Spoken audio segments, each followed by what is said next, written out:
નમસ્કાર, ગુજરાત ન્યૂઝમાં આપનું સ્વાગત છે। સુજલામ સુફલામ યોજનાના નામે કરોડોની માટીનું ખનન।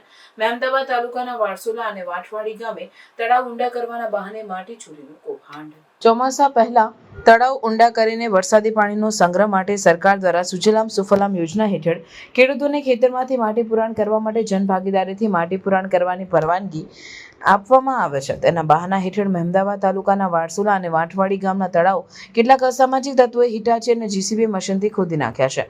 મહેમદાવાદ તાલુકાના વારસોલા અને વાટવાડી ગામના એક તળાવો એટલે કે કુલ 2 તળાવો સરકારે ખેડૂતોને 100% જન ભાગીદારીથી ઊંડા કરવામાં આવ્યા છે।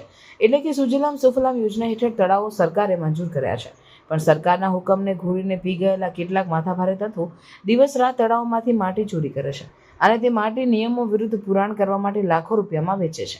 વારસોલા અને વાટવાડી ગામના તળાવો એટલી હદે ખોદી નાખ્યા છે કે કોઈ ભૂલથી તળાવમાં પડે તો જીવતા બહાર ના નીકળે। માટે જે વ્યક્તિએ કરોડોની માટી ચોરી કરી પુરાણો કરાવ્યા છે તેને પકડી રોયલ્ટી વસૂલ કરવી જોઈએ અને તેને જેલના સળિયા પાછળ ધકેલવા જોઈએ। આ બાબતે નડિયાદ ખાણ ખનિજ વિભાગ સાથે વાત કરતા જાણવા મળ્યું કે અમે તપાસ કરીશું અને જો ખરેખર ખોટું હશે તો જવાબદારને નોટિસ પણ આપીશું।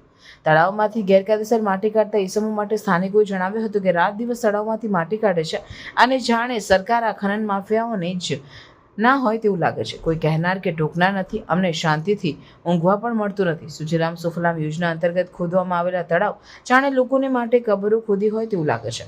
ખરેખર તળાવ રકાબી જેવા ખોદવાના હોય, પણ અત્યારે સીધા જ ખોદી નાખ્યા છે। માટે ગમે ત્યારે કોઈ પ્રાણી કે માણસ અજાણતાથી તળાવમાં ઉતરે તો ચોક્કસ મોત જ મળે।